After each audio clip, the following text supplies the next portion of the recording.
Fugitive whistleblower Edward Snowden reportedly still has some extremely sensitive and detailed documents which are likely to be making America a little nervous. They apparently relate to how the National Security Agency is structured and operates.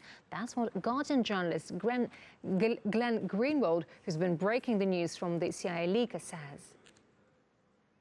He's in possession of literally thousands of documents that contain very specific blueprints that would allow somebody who read them to know exactly how the NSA does what it does, which would in turn allow them either to evade that surveillance or to replicate it. And that's what I was talking about, that he has basically the instruction manual for how the NSA is built. So if revealed, those documents could do huge harm to the US, but Snowden's not planning to disclose them, says Greenwald. The NSA leakers still hold up at Moscow's Sheremetyevo airport, apparently awaiting Russia's decision on his asylum application. The whistleblower has renewed his bid for political refuge and is ready to accept Moscow's condition that he do no more harm to the US. However, the revelations he's already made have been a major blow to American intelligence. Artist Paul Scott takes a closer look.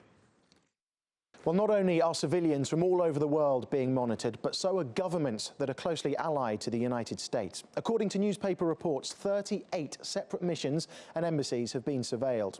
The countries believed to have been spied on are in green. Let's start in the Asia-Pacific region. South Korean authorities are to reinforce anti-bugging measures after their missions were allegedly spied upon. Japan also fell foul to US surveillance. Now, moving to the Middle East.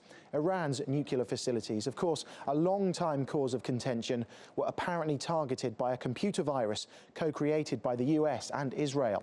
In 2009, it's claimed the NSA got their hands on top-secret communications between Russian President Dmitry Medvedev and his delegation during the G20 in London. If we move to Europe, French President François Hollande said negotiations over a huge pending trade deal between the US and the EU shouldn't go ahead until Washington halted any surveillance activity on EU allies. Moving to Latin America, where oil and military purchases were monitored in Venezuela.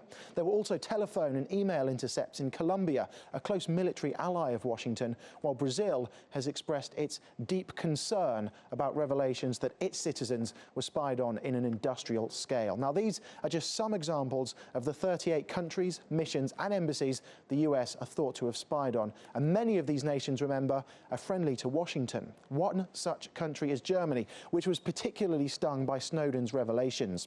Europe's strongest economy is, it seems, being closely watched by the United States, with around 500 million data intercepts each month. These include metadata on emails, telephones, calls, SMS texts and instant messages.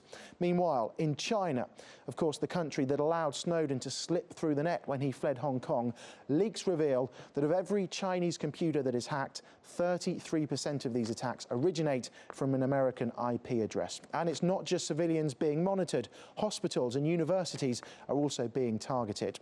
When you look at the scale and the scope of America's global surveillance program and the fact that allied governments have also been bugged in recent years, it makes it increasingly difficult for Washington to continue using national security as a justification for what simply appears to be mass espionage.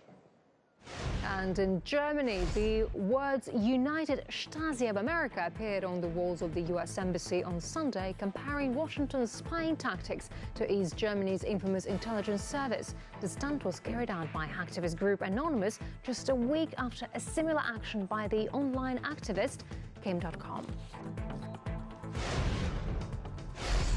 Egypt's military